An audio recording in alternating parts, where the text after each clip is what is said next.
Eu tava falando pra Angel que ela falou que ouviu o episódio com a Kemi e com a Samira, e naquele episódio foi o que a gente decidiu que a gente deveria falar, o que a gente, sei lá, pretende falar nesse aqui hoje, talvez. Que foi... Eu falei, a gente fala muito de liderança com um viés, às vezes, muito executivo ou muito hard skill, assim, sabe? E daí a gente falou de um papo muito sincero e verdadeiro sobre vulnerabilidade, síndrome do impostor e tudo mais, nesse liderando apesar das nossas amarras, assim, no episódio. E daí a gente falou, podia sair uma série desse episódio, assim, né? Liderando alguma coisa, liderando pra gente desmistificar essa parada de que liderança é um negócio executivo, assim, sabe? Daí no episódio mesmo a Samira falou, a gente tem que falar de um episódio de liderança e diversidade. E é por isso que a gente tá aqui. Acho que essa é a principal intenção, assim, a gente falar de liderando na diversidade. Que pra mim parece ser uma habilidade que poucas pessoas em cargos de liderança, especialmente das corporações maiores, têm hoje em dia, assim. Então acho que esse é um gap muito grande na liderança e parecia fazer bastante sentido a gente incluir esse na série liderança, assim. Bom, e daí o que a gente faz? Angel, normalmente a gente começa a falar aqui um pouquinho, a gente conversa um pouquinho das intenções que a gente tem com esse episódio,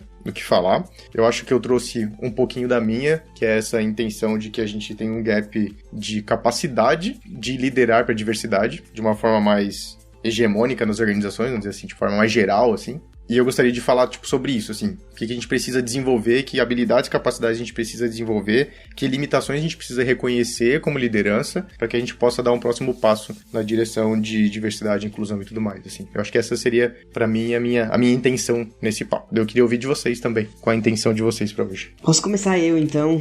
Cara, eu acho que tem muita coisa, né, que a gente pode discutir sobre essa perspectiva, e eu acho que ele tem muito a ver com o episódio que a Kemi e Samira gravaram sobre síndrome de impostor, né? Quando a gente tá falando sobre pessoas diversas, né? Geralmente são pessoas que, de alguma forma, estão em alguma zona de marginalização, né? Não por escolha própria, porque eu acho que ninguém escolhe isso, né? São as condições sociais e a produção narrativa, né, da desigualdade que vai se colocando dessa maneira e vai criando esses grupos marginalizados, e eles vão sendo estigmatizados, estereotipados, né? E a história deles também vai sendo contada dessa maneira. Eu acho que a gente precisa fazer uma intersecção aí, né? Entre ser uma pessoa diversa e chegar nesse lugar, né? E os desafios que isso apresenta de alguma maneira também, né? Não é tão trivial assim. A gente fala muito sobre isso, né? Tipo, nossa, as empresas têm que colocar pessoas na liderança e pessoas diversas na liderança, etc e tal. Mas surgem questões, e eu tô falando isso porque eu estou vivendo isso na K21, né? Surgem questões e dilemas e questões, né? Que você traz, que atravessam a sua vivência, o seu trabalho, a sua integralidade para dentro desse espaço que vai ser majoritariamente branco, cisgênero, heterossexual, né? Majoritariamente também masculino, e as nuances vão aparecendo, né? As formas como a gente se coloca, as formas com as quais a gente também entende a nossa capacidade, tudo isso vai se fazendo muito presente, né? Nesses espaços de liderança. A voz que você conquista não está desassociada dessa ideia de diversidade, né? Não é porque você chegou lá que você tá no topo e é isso, acabou, né? A gente também tem muito essa visão estereotipada de tipo, putz, cheguei na liderança, é isso, né? Zerei o game. E quando você chega lá, muitas coisas vão surgindo que você sequer seria capaz de dar conta antes disso, né? Porque é a vivência desse lugar e é a vivência com esse outro que tá numa condição de privilégio que vai fazer com que as suas questões sejam... emerjam, né? Eu nem sei se estou falando essa palavra certa, mas que apareçam e você tenha que se debruçar sobre elas, né? E aprender sobre elas e a dialogar com elas, porque também não é uma questão de simplesmente desatar um nó, resolver o pronto, segue em frente, né? É um diálogo, uma digestão muito profunda também que a gente encara. Então, pra mim, a expectativa desse episódio é falar um pouco sobre isso, ao passo em que também a responsabilidade que aumenta quando a gente tá nesse lugar, né? Uhum. Por ser uma pessoa diversa, quando a gente tá nesse lugar de liderança, existe uma cobrança maior sobre nós, e aí também tem um pouco de síndrome de impostor, né, no meio, de que a gente o agente, né, a quem vai agir sobre a diversidade, e muitas vezes a gente sabe que não é assim, né? Porque, por exemplo, quando eu cheguei aqui, eu tinha 1000 expectativas e 1000 ações muito bem elaboradas sobre a diversidade. O problema é que quando você chega nesse lugar, outros desafios de liderança, né, convencionais aparecem, e você acaba sendo, sabe, tomando uns caldos, assim, né? Você toma vários caldos e muitas vezes não consegue colocar em prática as prioridades que você tinha desenhado antes de chegar nesse lugar, sabe? Então acho que dá pra olhar por essas duas perspectivas aí e explorar esse lugar, né? Pra mim, pelo menos, eu acho que é esse o caminho, assim, de explorar esses dois lugares e as narrativas que a gente tá produzindo a partir desse lugar de liderança, né? Massa, isso é sucesso. Anotei algumas aqui. O que fala depois disso? Do que você quiser, Índia. Aqui é a parada. Daí o meu desafio aqui como host é costurar essas coisas. É do coração. Eu coloco um mais um em tudo que o Bernardo falou. Tipo assim, apesar de hoje não estar, né, num papel de liderança aqui na K21, já estive em outras empresas. E é muito louco quando você entra nisso, percebe que existem empresas que falam estar prontas e não estão para ter uma liderança diversa. Então elas falam, não, a gente tá pronta, pô, empresa diversa, ai, apoiamos, abraçamos. E cara, não tão, assim, não tão. E o Ber falou um negócio que me chamou muita atenção, assim, que as pessoas cobram mais. E claro que pode ter um pouco de síndrome de impostor também nisso, mas eu acho que fica aquela pressão de todo mundo esperando, tipo, beleza, vamos ver que horas que essa pessoa vai cair, tá ligado? Que horas que ela vai derrapar e a gente vai poder falar, ué, mas você não é da diversidade? Ué, mas cadê? Entendeu? E aí você fica naquela, tipo, cara, beleza, mas eu sou uma pessoa humana, eu erro, eu vou falhar, eu vou ter essas falhas. E é algo muito novo, assim, fala sobre diversidade e inclusão da forma como é dito hoje há muito pouco tempo. Então, eu me tornei uma pessoa com deficiência em 2013, né? Eu não nasci, eu sou uma pessoa com deficiência, eu tenho a perna amputada, eu não tenho a perna esquerda. E eu não nasci uma pessoa com deficiência. Então, é muito louco como eu tive toda a minha percepção de mundo virada aos 19 anos. E mais do que isso, como eu percebi o mundo virando a percepção dele sobre mim. Porque daí, a partir dali, tipo assim, eu só não era uma guria comum. A partir dali, tava todo mundo, tipo, ué, mas e aí? Tá ligado? Mas não tava falando. E aí você fica naquela, tipo, cara. E mais do que isso, quando você entra num lugar de liderança, quando você tá nesse momento, às vezes você chega lá e você vê que não consegue formar um time diverso, que as pessoas se incomodam de ter que furar a bolha, de você falar, olha, beleza, tipo assim, mas não tá legal, a gente precisa dar uma modificada aqui, olhar com outras perspectivas, trazer diversidade para dentro da empresa, isso vai ser bom. E a galera fica tipo assim, não, parece que tá fazendo quase um favor, sabe? Tipo, beleza, você já tá aí, e é isso, cumpri meu papel, agora você que se vira, tá ligado? Tipo, não é assim que funciona, né? Então tem N questões, e aí vai mudando a cada pessoa e a cada diversidade com que você está lidando. Por exemplo, a minha percepção como pessoa com deficiência é totalmente diferente da percepção do Ber, que não é uma pessoa com deficiência, mas é uma pessoa trans. Vai ser totalmente diferente de uma pessoa negra, que vai ser totalmente... E por aí vai indo, sabe? E tipo assim, é engraçado porque pra todo mundo é difícil. Não tem nenhum que você fala, não, mas pra aqui é um pouquinho mais fácil. Tipo, não é. Pra todo mundo é difícil. E você percebe que o mercado diz estar preparado, mas tá. Ainda não. Tenho fé de que estará, mas ainda não. E com essa leitura da situação atual do mercado que a Angel trouxe, a gente começa o Love the Problem de hoje. Solta a vinheta, Léo! Olá, este é o Love the Problem, o podcast oficial da K21. Evolução contínua de pessoas e organizações, com carinho, toda semana para você.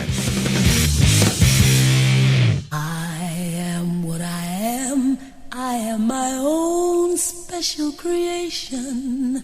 So come take a look, give me the hook or the ovation. It's my world that I want to have a little pride in. My world, and it's not a place I have to hide in. Life's not worth a damn till you can say I am what I am.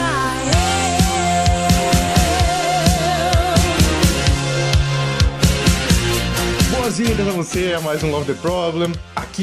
Aquele comentário de praxe, né? Mais um episódio especial, com pessoas especiais, porque essa não é a hipocrisia do Love the Problem, essa é a pura verdade. Por aqui só passam pessoas que a gente gosta, pessoas que a gente ama, e assuntos que são importantes e que tocam o nosso coração, e é por isso que a gente tá aqui. Vocês acabaram de ouvir, eu vou dar espaço pra ela se apresentar, a Angel, que tava falando pra gente agora dessa leitura do mercado atual. Oi, Angel, bem-vinda ao Love the Problem. Oi,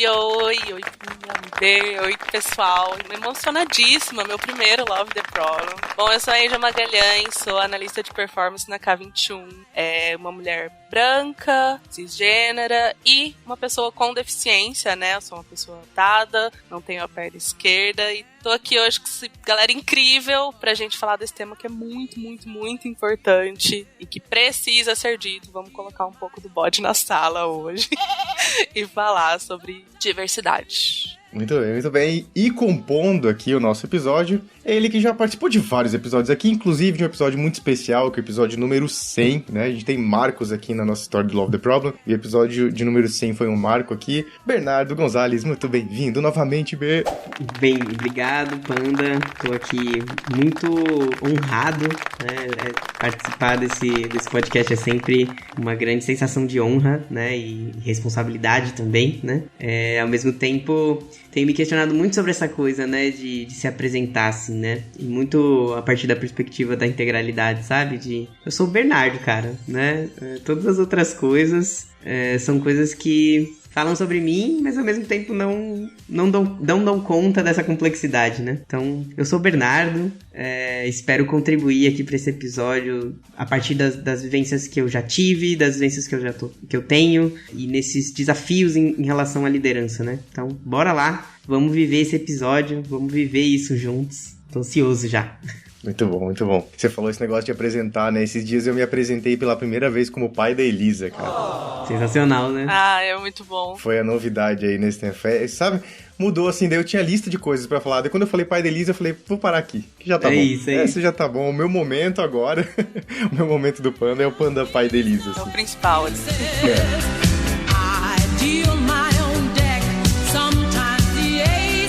A gente tava aqui aquecendo pra esse episódio e surgiram várias coisas. É isso que eu gosto do Love the Problem, gente. Eu gosto demais daqui.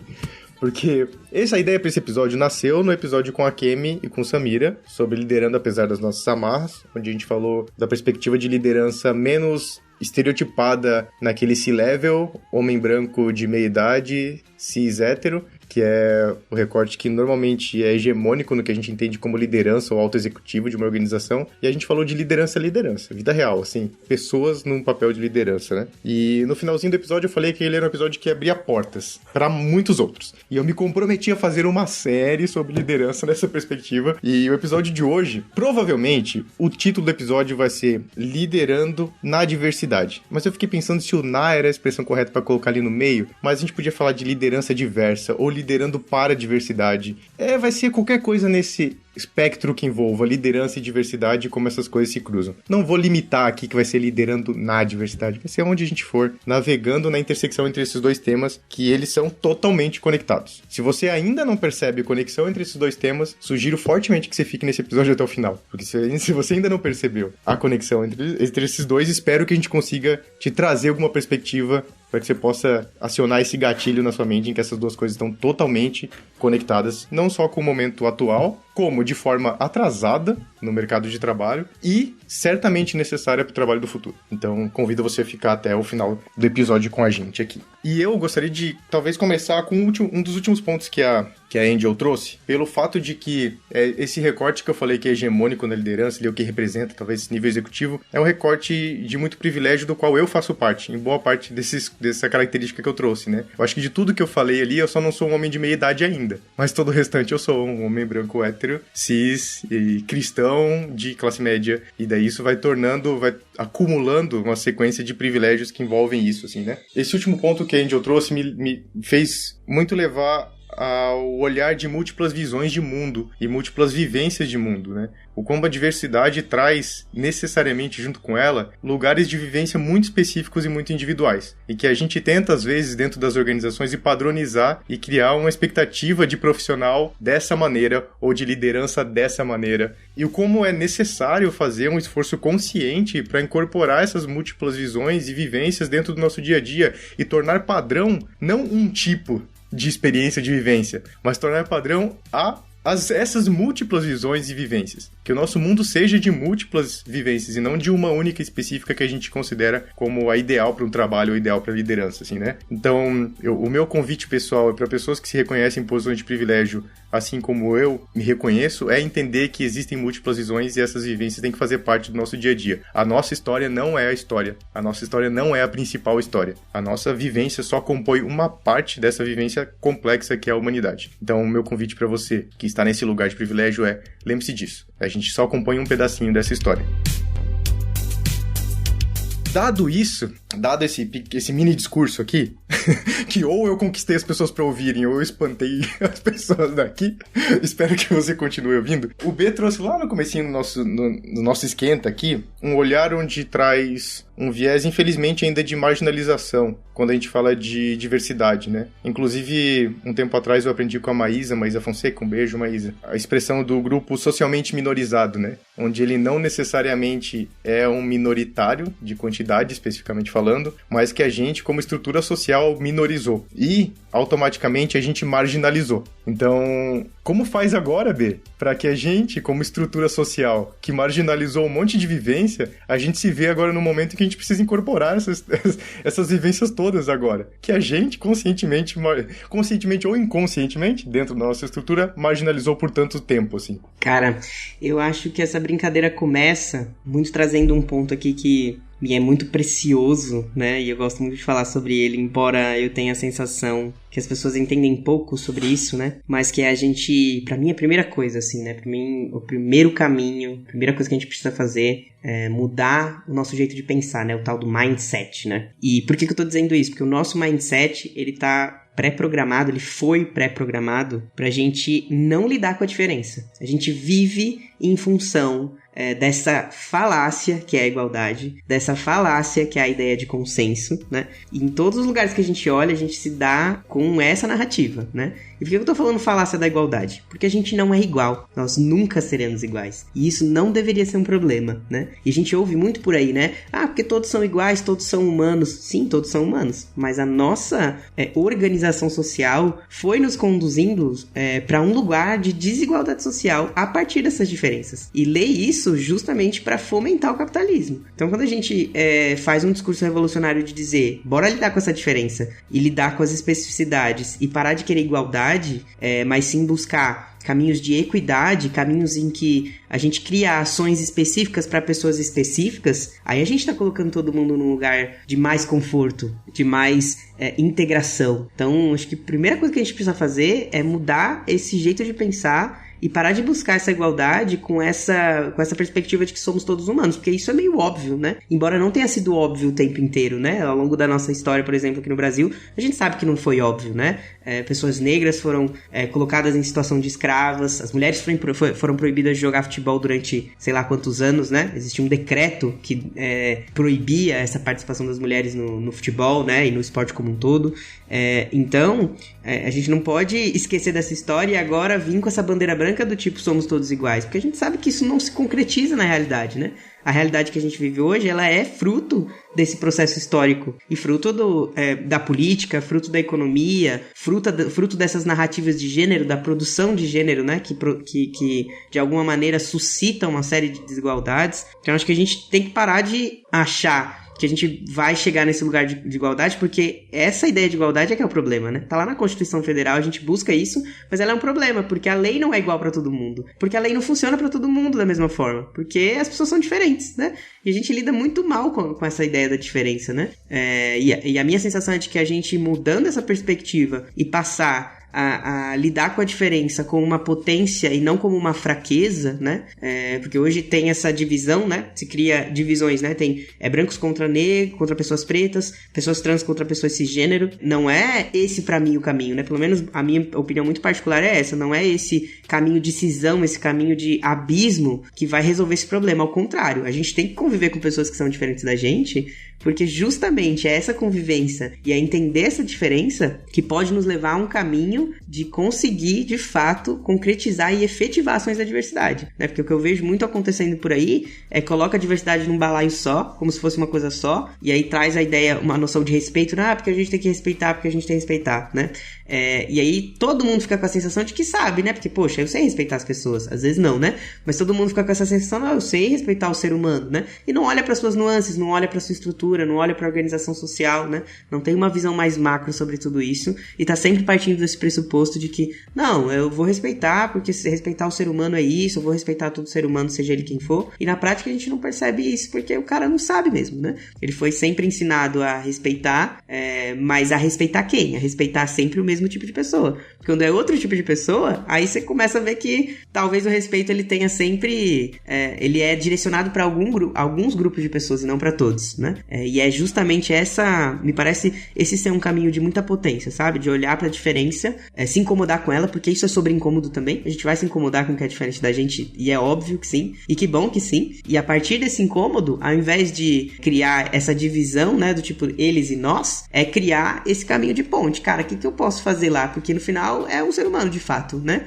Mas é diferente de mim, e aí eu preciso aqui de outras ferramentas diferentes pra conviver com esse que é diferente de mim, né? Com essa figura que é diferente de mim. Enfim, falei bastante aqui, mas me parece ser esse primeiro lugar, né? Da gente deixar com que esses paradigmas de igualdade, esse paradigma da narrativa, né? De que somos todos humanos, caia por terra de uma vez por todas e a gente lide e comece a construir outra coisa no lugar disso. Porque isso não deu certo até aqui, né?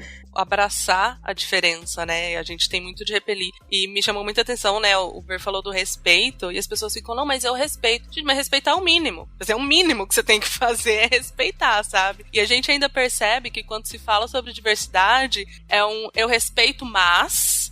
Ele vem acompanhado ali de um mas, ele vem acompanhado de uma sutileza, ele vem acompanhado de alguns detalhes que, tipo assim, as outras pessoas vão falar, não, imagina. Mas quem tá lá, quem tá naquela vivência fala, cara, não. Só não, sabe? Não coloque esse mas. Não coloque essa sutileza. Não é tipo assim, eu não quero que você me respeite, eu quero que você me escute, eu quero que você me integre, eu quero que, tipo assim, o que eu fale e o que eu penso seja realmente ouvido. Então, a gente ainda fica naquela de, mas tá bom, é diferente, que legal, agora vamos ouvir o que importa, sabe? Tipo, cara, não. Eu acho que, apesar de estar mudando, e ainda bem que tá mudando, a gente não tá ainda num cenário ideal, mas eu falo que a gente tem esperanças, né? Hoje a gente ainda tem aquela esperança de que vai chegar em algum momento, né? Um cenário mais ideal. A gente vai conseguir fazer com que as pessoas parem de repelir, de falar, tipo, e eu só preciso de uma pessoa aqui. Não, você precisa de um time diverso, você precisa estourar a bolha, sabe? E a partir do momento que você estoura a bolha, isso vai ser uma qualidade muito melhor pra você, pra sua empresa, pra sua vida, pra suas vivências. Você tem uma outra percepção de mundo, né? Então, acho que esse é o meu complemento de centavos aqui pro que o Ber falou.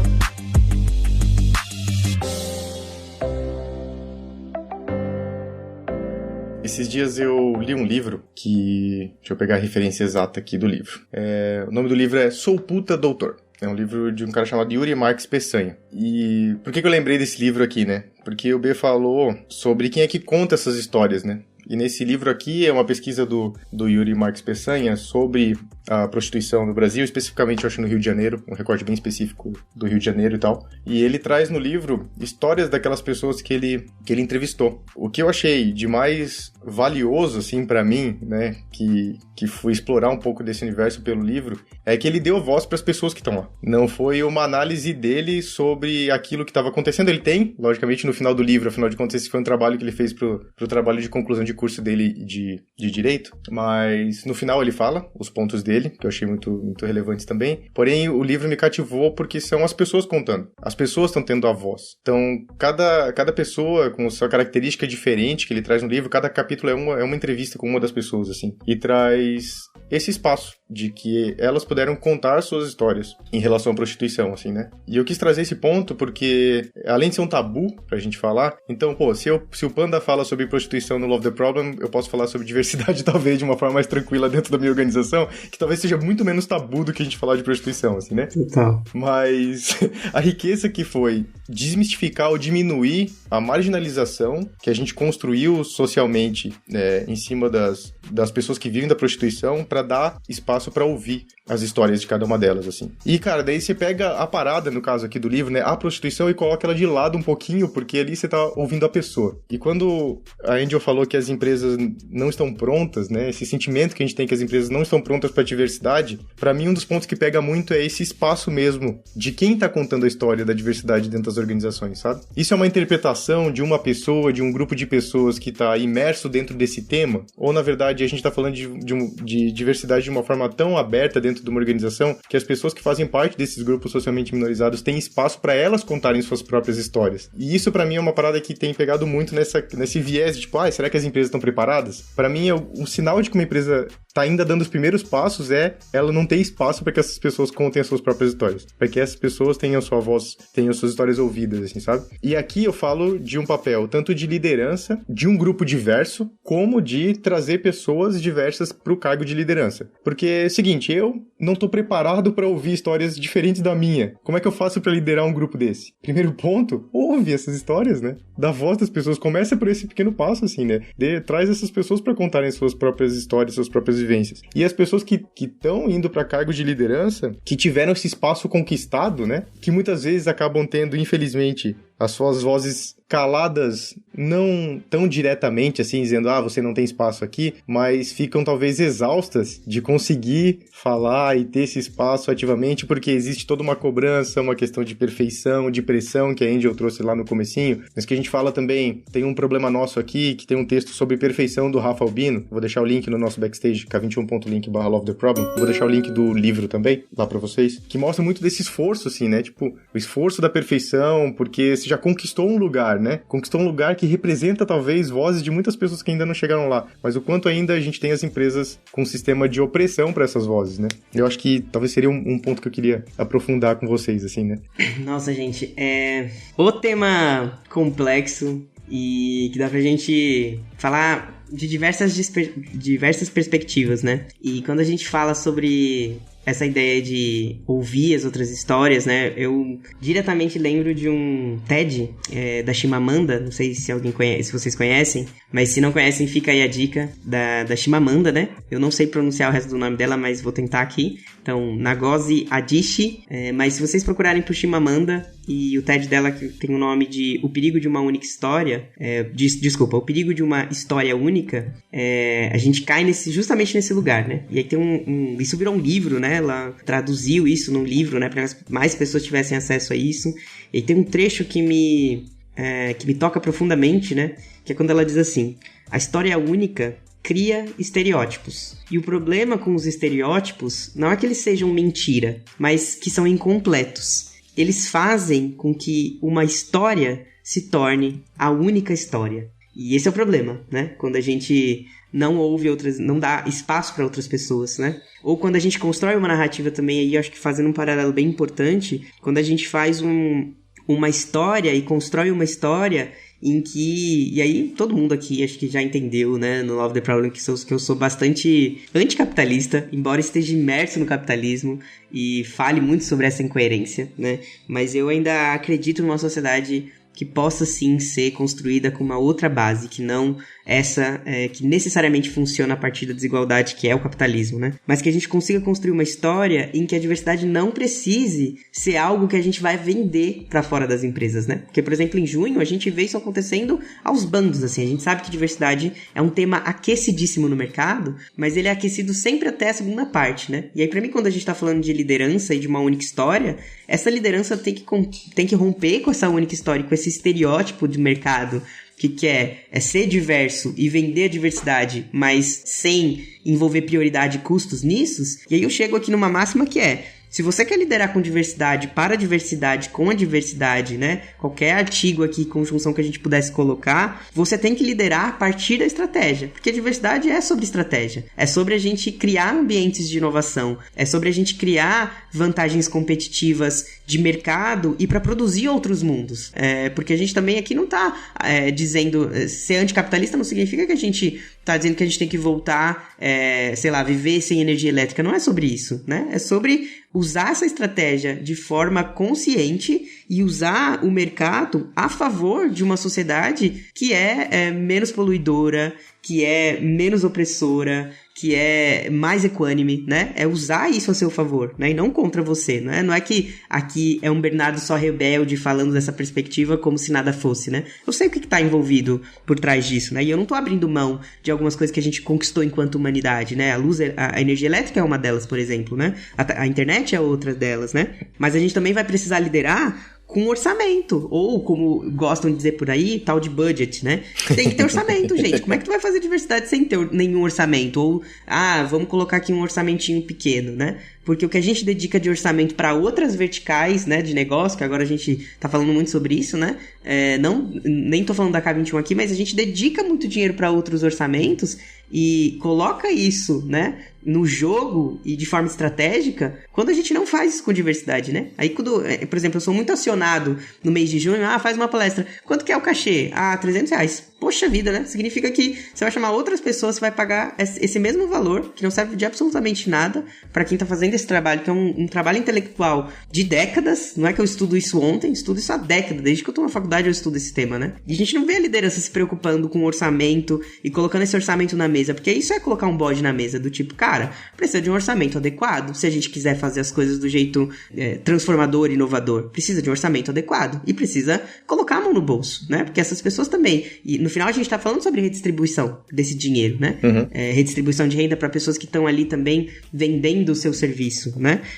E liderar com prioridade, cara. Eu não vejo isso acontecendo, né? E principalmente, por último, é liderar sem necessariamente querer vender essa diversidade para fora, porque é o que eu vejo muito por aí, né? Você faz a diversidade porque é um tema, né? Você faz ações relacionadas à diversidade porque é um tema super aquecido no mercado. Aí tem uns tokens no meio do caminho, né? Que são os símbolos. Então tem lá a pessoa com diversidade, tem lá o grupo das pessoas negras, tem lá, às vezes, né? Não todo mundo, quiçá um grupo de pessoas trans, e aí você lidera, né? Você cria estratégia porque isso é um tema aquecido no mercado, mas não necessariamente porque você quer a transformação alinhada a um propósito de vida, né? Não tô, claro, né, generalizando, não é todo mundo, mas eu vejo as empresas se vendendo muito em cima dessa pauta, quando isso não deveria ser mercado. Isso deveria ser estrutural, né? E a gente vê aquecido no mercado, por quê? Porque é o que tá aquecido no mercado, é o que vai gerar, sei lá, leads, é o que vai gerar, enfim, seguidores, é o que vai gerar mais consumidores, né? Muito associado ali ao mercado digital, mas você não vê isso entendido como algo estrutural, né? Algo que faz parte da estrutura e que, portanto, deveria ser banalizado, né? Deveria ser algo comum. Não, a gente usa isso e vende isso pra fora, e aí por isso que a gente chama um ou outro, no mês LGBT, mês da visibilidade trans, agora a gente vai falar com as pessoas PCDs, né? E a gente quer fazer isso, quer botar pra fora e bota na rede, aí bota bandeirinha, né? A gente vê uma porrada, uma infinidade de empresas colocando lá a bandeirinha, e aí a gente tem casos, né? Não vou aqui citar nenhuma empresa, mas casos clássicos de que se vendem como empresa diversa quando tira uma fotografia, uma ar de gente branca, cis, heteronormativa, mas tá lá, no mês do orgulho, tá lá com sua bandeirinha toda colorida, né? E tô falando aqui de qualquer empresa, né? Não precisa ir muito longe. Mas enfim, eu fico pensando sobre essas questões, sabe? Do quanto a gente fala muito sobre esse tema, massificou muito esse tema porque ele é aquecido no mercado, isso significa vantagem para quem se posiciona desse jeito, mas na ponta, né? Quem tá de alguma maneira vivenciando isso internamente, não percebe que isso é estrutural, né? Que é só mais um dos movimentos do mercado, né? Que é agora, então vamos dar voz para as pessoas diferentes. E isso se tornou mais uma cooptação de mercado do que um sonho e um propósito que as pessoas querem viver outro mundo, né?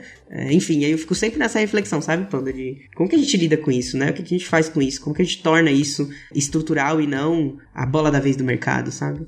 Hoje existe uma diversidade de LinkedIn, né? Então, no LinkedIn, todas as empresas são extremamente diversas e inclusivas e fazem posts lindos. E, ai, que legal, a gente é diverso. E quando você vai ver, na realidade, não é bem assim. Então, a pessoa tá vendendo uma diversidade ali no LinkedIn pra ganhar like, pra ganhar, né, toda essa visibilidade. E quando você entra nessa empresa, quando você fala, beleza, mas o que você tá fazendo aí dentro? O que você faz pra ter colaboradores mais diversos? Você escuta os seus colaboradores, você inclui esses colaboradores, e aí, tipo, não, mas é isso, eu tenho, sei lá, uma pessoa negra aqui num time de 200, e é isso, diversidade, vamos lá, entendeu? E mais do que isso, eu percebo muito no mercado, as pessoas, às vezes, chegam em pessoas com diversidade pela diversidade dela. Então, no meu caso, eu sou uma pessoa com deficiência, e a pessoa chega e fala assim, cara, eu quero você na minha empresa porque você é uma pessoa com deficiência. E você fala, tá, mas e aí? Não interessa o que você vai fazer, o que você tá fazendo, não interessa. Eu preciso de uma pessoa com deficiência ali na minha empresa, seja pra cumprir cota, seja pra sair bonito na foto, pra eu colocar essa pessoa com deficiência lá na frente da foto e falar, tipo, ai, olha que legal, eu tenho uma pessoa aqui. Você vira um bibelô da empresa e a empresa não tá nem aí pro que você vai fazer, se aquilo te interessa, se é uma skill que você tem. Então, tipo assim, eu vejo, eu sou do marketing, então, mas nossa vaga é no financeiro. Tá, mas eu sou do marketing. Mas aí você tá querendo demais, né? Você tá querendo emprego na tua vaga, na tua área. Poxa. Pô, aí você tá de sacanagem, né? Não é assim que funciona. Sacanagem, né? Muita sacanagem. E aí você fica tipo assim, cara, pelo amor de Deus, olha pra mim, não olha pra minha diversidade, não olha pra minha deficiência, tipo, escuta a minha história, sabe? Entende o que eu posso agregar na sua empresa, não a foto bonita que eu posso tirar pra ela ali na frente, tipo assim, de muleta e falando, que legal, né? Então, é algo que ainda é muito gritante, além de empresas que falam, não, a gente é super diversa, e veio, na verdade, de um preconceito, né? Então, tipo assim, teve um preconceito, aquilo pegou muito feio no mercado, e aí, do nada, é a empresa mais diversa do mundo, sabe? Não, mano, agora eu sou super diversa. E na verdade, não é. E sai no mercado cada vez aumentando isso e achando que você fazer um post em junho, você fazer um post, em setembro é o mês de pessoa com deficiência, vou fazer um post aqui, pronto, resolvi o problema. Sendo que não, você não resolveu o problema. Na verdade, você tá piorando ele, né? Você tá criando uma máscara e falando que tá tudo bem, quando na verdade não tá. Não tá, nem pra dentro da sua empresa, nem pra fora. Então acho que a gente tem que deixar de ver a diversidade e inclusão como moda. Tipo assim, tá na moda, eu tô super dentro. E ver realmente como uma inclusão, como ouvir as pessoas, entender o que essas pessoas têm pra oferecer, colocar elas ativamente na sua empresa, porque não adianta nada você colocar uma pessoa na sua empresa e deixar ela ali, e fazer double check em tudo que ela faz. Então, tipo assim, a pessoa faz, legal, agora eu vou passar aqui pra alguém corrigir, sabe? Você fica naquela, tipo, gente, o que tá acontecendo aqui, sabe? E isso ainda acontece, infelizmente, ainda é uma realidade do mercado e que precisa ser mudado, assim, urgentemente. Né? E eu queria só fechar isso que você falou, Angel, com uma coisa que é super importante, né? A gente não tá aqui pra que ninguém se sinta culpado, tá? E como diz uma grande amiga chamada Tatiana Nascimento, leve sua culpa pra terapia. Porque a gente não tá falando sobre culpa aqui. A gente não tá falando pra todo mundo sair super triste desse episódio e simplesmente, tipo, nossa, a gente tá fazendo tudo errado, né? Porque a gente também não é alecrim dourado que nasceu no campo sem ser semeado, né? A gente também faz parte dessa estrutura. A proposta aqui é a gente mexer com a estrutura, né? Exatamente. E não se trata de culpa, se trata de o que a gente pode fazer para criar processos de responsabilização sobre uma estrutura que não favorece determinados grupos sociais.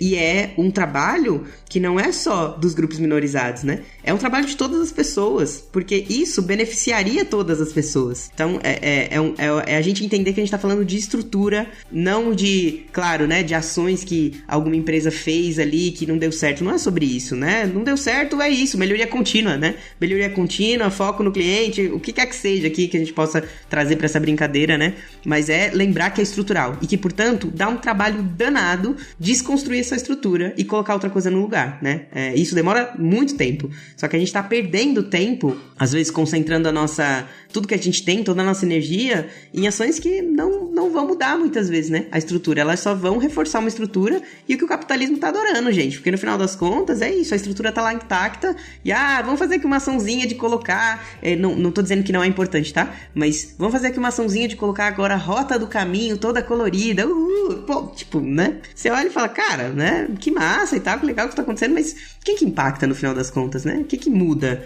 Quantas pessoas estão deixando de ser assassinadas por isso? Então, não sei, me parece que é uma ação bacana, né? Que legal que tá acontecendo, mas ao mesmo tempo, o que impacta na estrutura? O que impacta no todo, né? Enfim. A gente tá aqui mais pra fazer pensar, né? Pra pessoa refletir. Isso. Eu acho que a gente talvez não vai ter grandes respostas, mas eu acho que existem alguns possíveis caminhos aqui, assim, né? Porque eu vou dizer uma coisa pra vocês. A gente, pelo menos a gente já falou aqui no Love the Problem várias vezes sobre quando a gente fala de agilidade ou práticas de trabalho, métodos de trabalho e tudo mais, da gente falar disso acontecendo nas trincheiras, né? A agilidade nas trincheiras, lá no dia a dia, no nível do time, da sua... E por que a gente não faz isso na diversidade, né? Por que a gente não faz esse hacking da própria estrutura garantindo diversidade dentro do nosso contexto local? É uma ação local individual, mas ela é consciente e ativa, pelo menos. Ao ponto de que eu não tô só fazendo isso de uma forma exterior para vender ou para mostrar algum rótulo diferente da minha organização, mas não, eu tô pelo menos nesse pequeno núcleo aqui, eu tô fazendo ações de forma consciente e ativa para garantir minimamente um recorte de diversidade que talvez não vou conseguir todos, certo? Nem sempre eu vou conseguir trazer todo tipo de diversidade para esse meu contexto, que ele é muito pequeno, mas eu vou começar a hackear essa estrutura. No lugar de deixar uma contratação de pessoas com deficiência para cumprir cota legal, eu vou trazer conscientemente pessoas com deficiência pro meu time. E daí eu falando como gestor, assim, não, eu só quero contratar RH, processo seletivo, eu só vou contratar pessoas com deficiência. E é isso, assim, tipo, tem outro currículo de uma pessoa muito aqui, fera, que chegou na nossa área e falou, não, na minha área eu não vou contratar. Porque eu tô fazendo uma ação consciente aqui de trazer essas vozes pra dentro da nossa organização, especificamente pra dentro do meu time, por exemplo, né? É uma ação que começa nas trincheiras das organizações. E às vezes a gente não consegue mexer lá na estratégia, como o B trouxe, assim, de uma forma grande da organização, mas eu posso começar a estimular isso em pequenos contextos, em núcleos menores, trazer essa conversa pra valer, assim, dando espaço para essas pessoas entrarem na organização e atuarem de forma consciente, assim. Mas daí é um esforço ativo da liderança local de trazer e garantir essa diversidade. Não é fácil, né? Não é uma parada prática, assim, eu vou abrir uma vaga aqui no LinkedIn e um monte de gente vai submeter, mas, não teve ninguém que é uma pessoa com deficiência aqui, e eu gostaria de garantir que esse espaço tivesse... Cara, a pessoa vai ter que se esforçar mais, entendeu?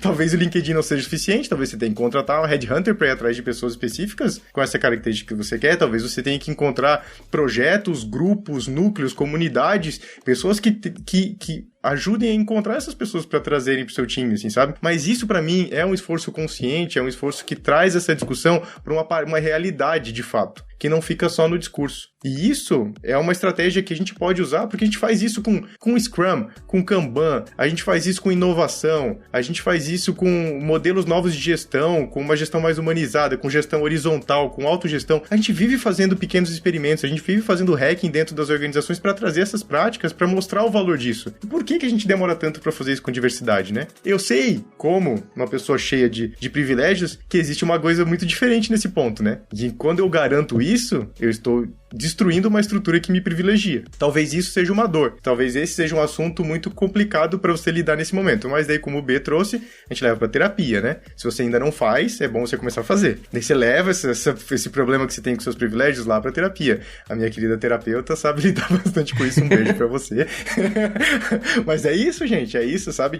Ações conscientes e práticas ativas dentro das nossas organizações. A gente não precisa esperar o movimento da instituição como um todo. As instituições são muito grandes. A gente pode fazer, a gente deve fazer esses pequenos hackings, experimentos e coisas dentro dos nossos contextos. E esse é o meu convite para quem tá no papel de liderança agora. Mas, Panda, nossa, agora você me chamou super atenção quando você fala dessa coisa de... E que é um medo generalizado esse, né? De que, vou estar fazendo alguma coisa que não me privilegia ou que vai me tirar da minha zona de conforto, né? É muito curioso como isso, que você acabou de dizer, faz parte de uma estrutura que quer manter as coisas desse jeito, né? Porque, veja, quando a gente sente medo daquilo que é diferente da gente e se sente mais do que amedrontado, ameaçado, do tipo, nossa, mas então se vão contratar só pessoas negras, onde que eu fico nesse lugar, né? Uhum. Esse lugar de ameaça, ele é um diálogo direto com a estrutura, né? Porque a estrutura te dizendo, você precisa se proteger, você precisa olhar pra você precisa olhar pra você, quando na verdade, quando você consegue superar essa ideia, né? Isso não acontece na prática, né? Não é que de repente todas as pessoas brancas, cis, heterossexuais, os homens brancos cisgênero vão perder seu espaço. Isso não existe, gente. Isso não é a discussão de nenhuma das pessoas que tem um debate sério em relação a esse assunto. Esse não é o ponto. Mas aí o nosso diálogo é tão profundo, com as nossas mais profundas entranhas, que a gente cai nesse lugar, né? Tipo, nossa, mas então se eu tô trabalhando pra contratar só pessoas negras, daqui a pouco não vão mais querer que eu esteja aqui, né? Ou, nossa, se eu tô trabalhando pra formar só pessoas trans, daqui a pouco as pessoas cisgêneros vão ser excluídas. Não é sobre isso, né? Porque é exatamente isso que fez com que a gente chegasse nesse caminho. E seria tolice nossa seguir esse mesmo processo, né? Do tipo, agora a gente vai só privilegiar pessoas estrangeiras. Percebe a estupidez de uma coisa como essa? Mas que a gente tá escutando na nossa cabeça, né? E é estúpido porque a gente estaria repetindo o mesmo processo, gente. A gente estaria fazendo exatamente a mesma coisa, só que agora às avessas, né? E que interessante pensar nesse processo às avessas, mas não é pra isso que se lidera com diversidade. Não é pra isso que a gente traz esse debate, né? Não é pra criar mais divisões, ao contrário, é pra gente conseguir chegar no mindset de, putz, que massa que a gente tem tanta gente diferente aqui, porque é isso que produz um mundo melhor, é isso que transforma as pessoas, que transforma organizações, que transforma a nossa forma de estar, de se relacionar com o planeta, de entender que esse planeta também tem suas nuances e que a gente precisa respeitar, coisa que a gente não vem fazendo há séculos, né? Tá aí esse frio intenso que a gente vive, essa seca intensa, essas enchentes intensas, isso é fruto de um processo de olhar só pra você, né?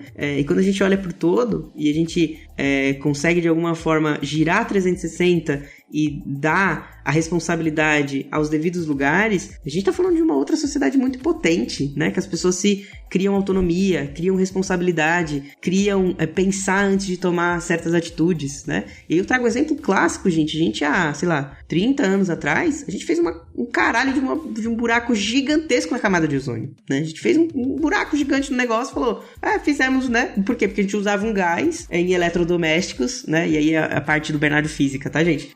Mas a gente usava um gás que produzia vários eletrodomésticos e aí foi muito simples resolver esse problema. A gente fez um acordo mundial, falou, cara, vamos parar de usar esse gás? Resolveu todo o problema? Não resolveu todo o problema. Mas todo mundo, né? A maior parte dessas lideranças desses países toparam assinar esse negócio. E o buraco começou a diminuir, né? Então é o mesmo processo aqui, gente. Mas tem que topar, tem que ter disposição, tem que achar coisas diferentes pra colocar no lugar, pra construir no lugar, né? E a gente tá dialogando justamente com esse medo, com essa ameaça, né? E é por isso que muitas vezes a gente vê pessoas se movimentando, tipo, não é meu lugar de fala, não posso falar nada, isso é mimimi, isso é aquilo outro, né? Porque ela tá se sentindo ameaçada, né? E eu consigo enxergar essa dor na pessoa, mas é uma ameaça infundada, é uma ameaça que faz com que o sistema só se retroalimente a favor de si mesmo, não que a gente transforme alguma coisa. E é precisamente isso que a gente precisa combater, seja na terapia, seja nas nossas discussões, né? De como a gente não cai nessa armadilha, porque é uma armadilha sem fundo e sem fundamento nenhum. Não, isso vai muito de encontro com o que você já tinha falado no começo, de como a gente ainda vê as coisas como branco contra negro, trans contra cis, toda aquela coisa. E aí a gente vai caindo nesse estereotipo, tanto agora com essa diversidade, quanto as pessoas que, tipo, não, então pronto, acabou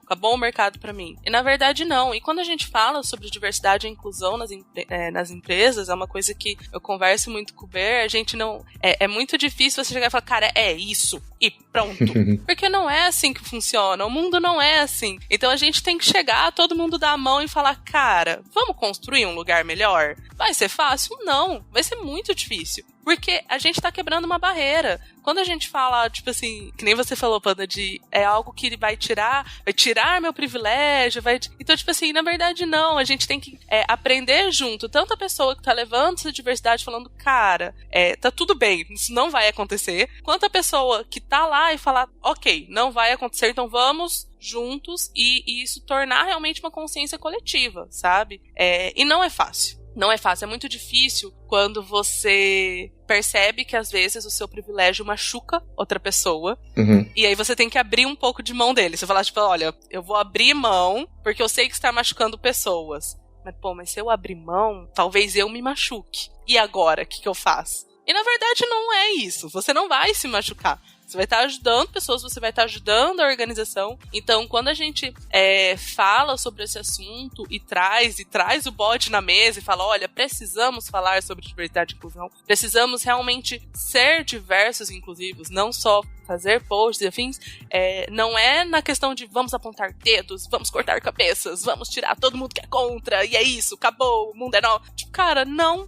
O que a gente quer é realmente falar, cara, isso vai dar bom. Isso vai ser legal, isso vai ser bom. A gente precisa tirar essa barreira do diferente e falar, cara, isso vai ser...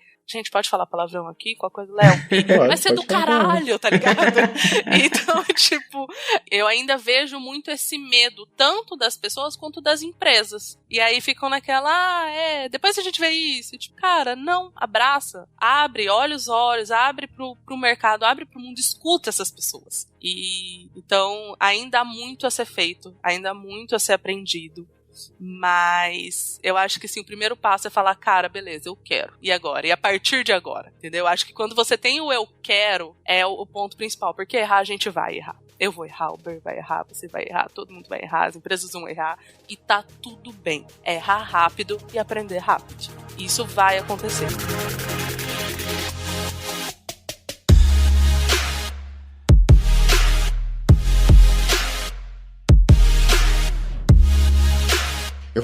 Eu acho que eu vou dar um 360 na conversa aqui. 360 não, 180, porque se eu der um 360 a gente volta pro mesmo lugar. Bora. Eu queria mudar, acho que a direção do olhar. Boa. Que a gente falou de liderando para a diversidade, eu gostaria de falar um pouquinho sobre diversidade na liderança. Em cargos de liderança. Reprodução clássica, né, de movimentos de diversidade aqui, a gente contrata um monte de pessoas com que a gente entende que são socialmente minorizadas, mas em trabalhos extremamente operacionais, e essas pessoas pouco chegam em cargos de liderança. Eu vou ignorar esse padrão hegemônico das organizações, eu vou dizer, temos pessoas diversas na liderança. Como as organizações estão lidando com isso, né? E como essas pessoas têm espaço para desenvolver e exercer a sua liderança dentro da organização. Eu vou voltar a citar aquele episódio do Problema Nosso, que é um texto do Rafa Albino, que eu acho maravilhoso, lá do Medium dele, o link do Problema Nosso e do artigo vão estar lá no nosso backstage, no k21.link/LoveTheProblem, que é o texto de perfeição, que ele conta a história de um homem negro para uma reunião em que ele está levando as informações e facilitando aquele encontro, onde ele está extremamente tenso com aquilo, porque ele precisa ser perfeito naquele espaço, e mesmo assim, sem ter a sua voz respeitada naquele ambiente, ele ainda recebe feedbacks que deveria agir de forma diferente, blá, blá, blá, blá, blá. Todo um contexto extremamente importante para esse debate, assim, do tipo, beleza, essa pessoa chegou lá, mas e aí? Como exercer liderança dentro das nossas organizações que esperam da liderança comportamentos estereotipados de um recorte específico da sociedade, assim, né? Eita, assunto da hora, mas difícil, assim, né? Porque... E aí é óbvio, né? Que eu, Bernardo, sou um único ser humano, né? Dentro de dezenas de milhares de milhões, num planeta com dezenas de milhares de estrelas. Sou nada nessa estrutura pra falar sobre isso. E com muita consciência disso, né? E tranquilidade. Mas, cara, é muito difícil, assim. Porque, de alguma maneira, Panda, agora que tô num lugar de liderança, né, e estive outras vezes, a gente tá partindo de repertórios totalmente discrepantes de outras pessoas. E isso, de alguma maneira, cria uma cisão, sabe? E que vai gerar uma falta de segurança nessas pessoas que estão na liderança, né? E quase uma sensação de incapacidade, assim, putz, não sou capaz disso, né? E aí, quando você para pra olhar com um pouquinho mais de critério, você percebe que você tá dialogando com uma estrutura que quer mesmo que você desista, né?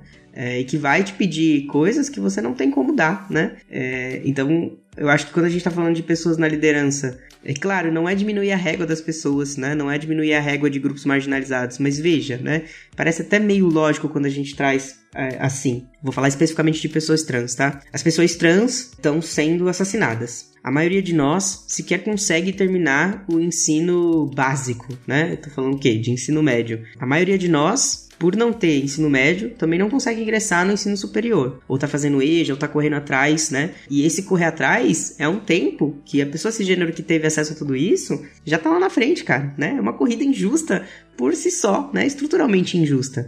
A maioria de nós também não faz intercâmbios ou sabe falar vários outros idiomas, ou durante toda a sua vida teve uma estrutura familiar, uma estrutura de acesso que te permitiu criar uma segurança. E nem tô dizendo que quem teve tudo isso tem isso, tá? Mas você tá partindo de um lugar totalmente diferente, né? E aí quando finalmente a gente chega nesse lugar de liderança, os desafios que se apresentam são necessariamente esses, né? De que a gente vai se sentir menor, muitas vezes a gente vai ficar em silêncio, muitas vezes a gente não vai conseguir falar, muitas vezes a gente vai olhar outras pessoas e falar, nossa, essa pessoa sabe muito mais do que eu. E é um debate interno gigantesco para que a gente consiga romper essas barreiras e se sentir contribuinte, né? Sentir que você contribui com aquele espaço, porque é sobre isso, né? Quando a gente não fala, é porque, né, pelo menos eu, né? Eu acho que a maioria das pessoas se sentem assim. Talvez a gente não tenha segurança psicológica suficiente para conseguir expor as nossas ideias. Não significa que a gente não tá pensando ou que a gente não tá atento com isso, né? Mas significa que a gente precisa romper uma barreira interna criada externamente de que a gente não vai contribuir com esse espaço, né? De que a gente não vai contribuir, que a gente não vai conseguir ser tão potente e inovador quanto essas pessoas que estão ali falando e com uma segurança, ou pelo menos transparecendo essa segurança gigantesca, né, e dominando certos assuntos, né, e dominando certas literaturas. Então, para mim, hoje na liderança, é sempre uma corrida atrás do tempo que eu não tive. E vim de periferia, e tudo foi uma grande batalha, né, chegar nesse lugar foi uma grande batalha, e nem acho que eu deva ser usado como exemplo, né, porque senão a gente incorre naquela velha questão da meritocracia, né, eu acho que eu fui ganhando também certas bolsinhas de privilégio pelo caminho, né? Incluso aqui o fato de ser uma pessoa branca, né? Acho que isso me garantiu certas estabilidades. Ter conseguido entrar numa universidade pública também me garantiu certas estabilidades que outras pessoas não têm. Então é sempre esse jogo, essa maquinaria funcionando de estrutura social sendo de alguma forma colocada em questão, né? E eu acho que as pessoas não têm isso na cabeça, né? E aí quando elas vão liderar com pessoas da diversidade, e a gente sabe que isso às vezes acontece, tá aí nesse cargo de liderança, mas não tem competência, né? Isso é muito comum da gente ouvir. Por quê? Porque a pessoa tá pensando ali no técnico, ela tá pensando só nas coisas que ela tem e que você não teve, né? Na verdade, nem isso ela tá pensando só naquilo que te falta, não naquilo que te fartou, naquilo que te sobrou pra chegar naquele lugar, sabe? Ela tá olhando só da perspectiva, tipo, falta isso, falta aquilo outro, e se comparando, né? Porque a gente faz isso o tempo inteiro, a gente se compara o tempo inteiro, e não é um problema se comparar, mas as métricas que a gente usa pra se comparar é que é um grande problema, né? Então, o que eu enfrento hoje na liderança, que eu enfrentei antes de estar aqui na K21, é justamente esse lugar, né? E a gente, por estar nesse lugar de grupo vulnerabilizado e ser entendido, né, como quase um deus do Olimpo, nossa, você chegou nesse lugar, cara, a pressão é 500 vezes maior, né? Do tipo, cara, é Mano Brown mesmo aí no esquema, sabe? Pra você ser preto, pra você ser uma pessoa trans no Brasil, você tem que ser 100, 200, 500 vezes melhor. Porque senão você não tem valor, né? A gente não... nosso valor é sempre facilmente questionado. E na liderança isso vai acontecer invariavelmente, assim, né? Pelo menos é o que eu tô sentindo agora, né? Pode ser que amanhã já seja totalmente diferente. Bem, você trouxe um termo aqui que eu acho interessante, eu acho que um comentário extra nesse ponto, que você falou, dominar tal assunto, dominar tal tema, e esse paradigma do domínio, da certeza, ele também é uma grande mentira na liderança, né? Total. A gente construiu o entendimento sobre liderança baseado nessa grande falácia, assim. E no lugar disso, seria muito melhor a gente ter uma pessoa que é do tipo, que é super capaz de experimentar, super capaz de ir atrás de coisas novas, de tentar uma coisa nova rapidamente e tudo mais, e muito menos a pessoa que já tem a resposta, né? Afinal de contas, gente, se vocês precisam de pessoas na liderança que tenham as respostas, vocês já deveriam ter resolvido os problemas que vocês têm. Total. Porque se a resposta já existe, não precisa de alguém pra isso, assim. A gente precisa de alguém pra levar a gente pra outros patamares como organização. E a liderança tá num lugar muito diferente desse paradigma que pra mim é uma falácia da certeza e da dominância, assim, sabe? Isso ajudaria a tirar essa pressão, não eliminaria isso, né, B? Não vai tirar. Mas, pô, esses 500%, se a gente puder diminuir pra 200, já é um pouco, assim, a cada passo que a gente dá, sabe?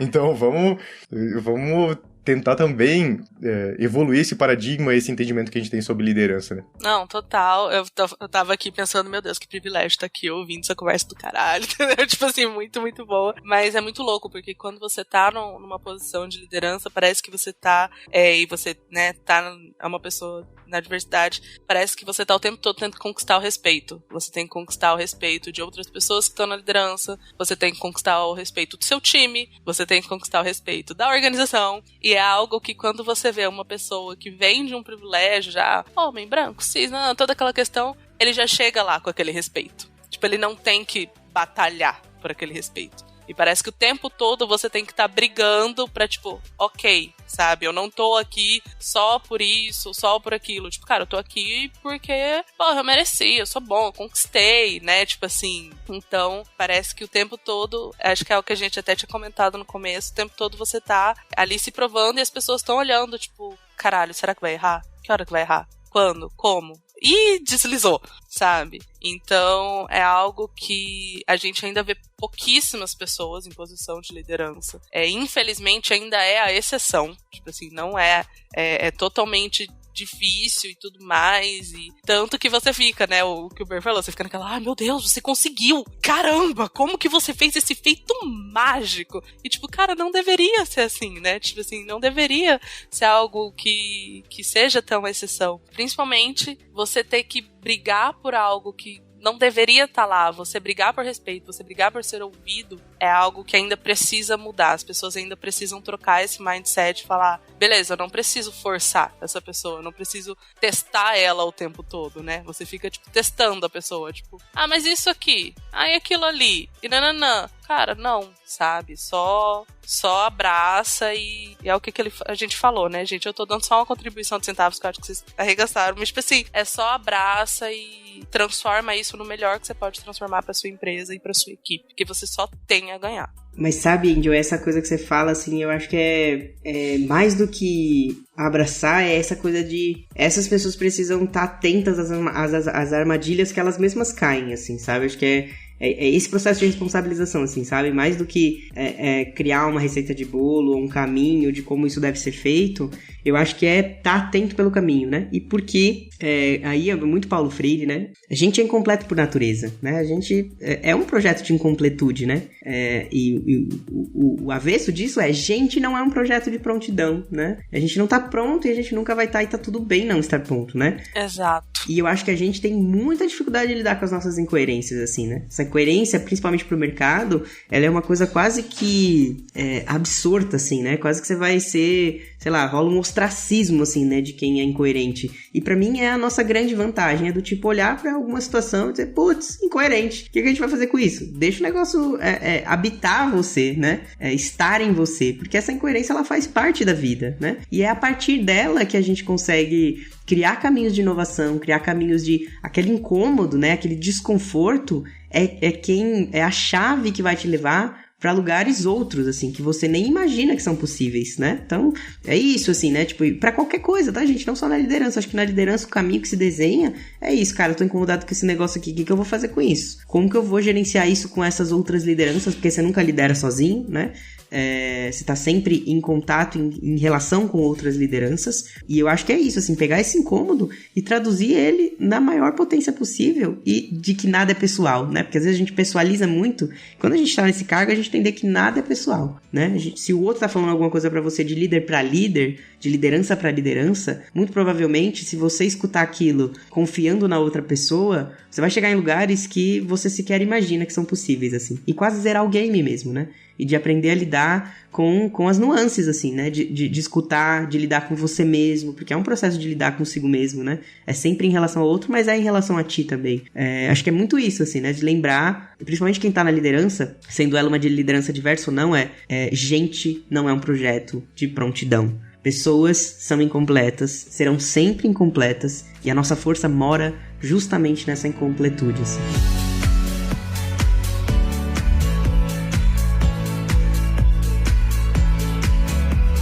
Muito bem, e com essa bela mensagem de desconfortos e esperança, eu acho que a gente vai encerrando o nosso papo por aqui. Já deu, sei lá, 1 hora. Eu perdi, gente. Léo, desculpa aí, Léo. Eu perdi o tempo aqui, mas a gente tá chegando já no nosso finalzinho do nosso episódio. Caraca, que papo gostoso, que papo bom. Tô com a Angel aqui, que privilégio estar aqui gravando isso. Espero que vocês que estejam ouvindo também estejam curtindo esse papo. Lembre que vocês podem conversar com a gente lá no nosso backstage, k21.link/lovetheproblem. Não esqueçam também da comunidade. Pode entrar lá na comunidade do Telegram. Se você já tá no Telegram, só procura lá @lovetheproblem, já vai ter a comunidade, entra lá. Caso você não esteja no Telegram ainda, lá no nosso backstage também tem o link para nossa comunidade. E eu queria aproveitar aqui, que eu não fiz na última vez que eu gravei, que era mandar um salve. Eu quero ver se tem salve aqui. Tem um salve, que é um salve da Thaís Rigolon. Um salve Thaís pro pessoal Rigolon. do podcast Segue o Flow. Thaís aí, ó. Mandando salve pro pessoal do podcast Segue o Flow. O Lula, Danilo e Guilherme Guitti. E ela também, né? Porque agora a Thaís tá no Segue o Flow também. Então é isso aí. Um salve pra Thaís Rigolon, gente. Isso aí. Pessoa incrível. Eu, inclusive, estava ouvindo ontem um episódio do Segue o Flow. Quem quer curtir um pouco sobre pensamento sistêmico, aproveita e dá uma passadinha lá no Segue o Flow, que estão discutindo o livro da Donella Meadows. Lembrei também do Vamos Fazer Diferente, que estão discutindo na temporada de agora o Organizações Exponenciais. Então dei uma passadinha lá no Vamos Fazer Diferente também. Então aqui, ó. Aí a Thaís Rigolon, que é do Agile Girls. Vamos falar de todos. Vamos falar de todos. Agile Girls também, com a Thaís Rigolon, que traz a mulherada incrível da nossa comunidade de agilidade aí. Vamos Fazer Diferente. Segue o Flow. O Pontos e Elefantes, que talvez eu tenha uma notícia pra vocês sobre ele no futuro, mas o Pontos e Elefantes também aí faz parte da nossa pequena rede podosférica. E eu acho que tem novidade aí. Não posso contar ainda, mas tem novidade nascendo curiosa. na nossa rede podosférica. Daqui a pouco a gente Olha fala lá. um pouco mais sobre isso. Muito bom. Eu só arrisco a dizer que a gente vai cruzar um oceano, assim, talvez. Uma referência. Opa! Ô, louco. E é isso, então aqui, Angel, B, esse espaço no final é pra vocês. Vocês falarem o que quiserem, dar o recado que vocês quiserem, pra gente fechar o episódio de hoje. Cara, agradecer profundamente esse papo, agradecer o privilégio de dividir espaço com vocês. Eu aprendo sempre com vocês e gosto muito de estar aqui com vocês, me sinto completamente seguro. E obrigado por isso, né? Não é em todo lugar que a gente se sente seguro e eu acho que tem a ver com essa energia, né, de segurança que a gente vai projetando pra fora e deixando a outra pessoa confortável o suficiente. Então, muito obrigado por isso. Um salve aí pra essa mulherada que faz podcast muito bem. Andréa Murata, Raquelzinha, Rigolon, geral que tá aí no mundão fazendo isso. Muito obrigado também por vocês fazerem isso. Obrigado, Angel, por ter topado esse desafio gigantesco aqui com a gente. Obrigado, Pandinha, por ser você quem você é. Sou muito grato pela sua presença, não só na K21, mas na minha vida. Aprendo um monte com você também. E bora construir outras masculinidades, bora construir outro mundo, gente. O mundo tá carente de outros mundos. E que bom que ele tá, né? Significa que a gente tem muito trabalho pela frente aí. E só agradecer. Bom, eu queria agradecer o convite. Eu acho que, pra mim, o que define foi um privilégio estar aqui. É sempre muito, muito bom conversar com vocês e ter essa troca. Vocês não têm noção do quanto que eu aprendo. Saio totalmente energizada, assim, tipo, caraca, meu Deus, que incrível. Então, assim, eu tô extremamente feliz. Queria muito, muito agradecer e falar que, mais que isso, eu fico extremamente feliz da gente poder falar sobre diversidade e inclusão de uma forma tão gostosa, tão segura, como o Ber falou, sem aquela amarra do julgamento, daquele olhada meio assim, tipo, não, a gente consegue falar de uma forma onde a gente se sente bem, onde a gente consegue expor os nossos pontos e trazer um pouco mais sobre esse assunto que é tão importante, que precisa tanto ser dito. Então, muito, muito obrigada, tô muito feliz, saio daqui com um sentimento de gratidão enorme. Que maravilha. Então é isso, minha gente, tá feito. É mais um episódio do Love the Problem. Até o próximo. Tchau, um beijo. Tchau, gente, beijos. Beijos.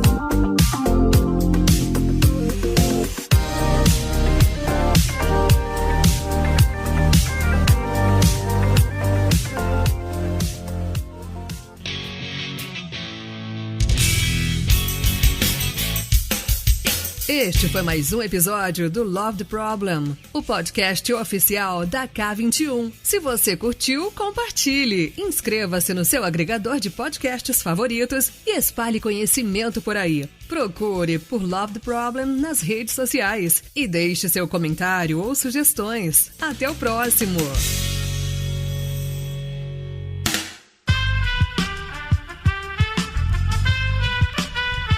Esse podcast foi editado por Aerolitos Edição Inteligente.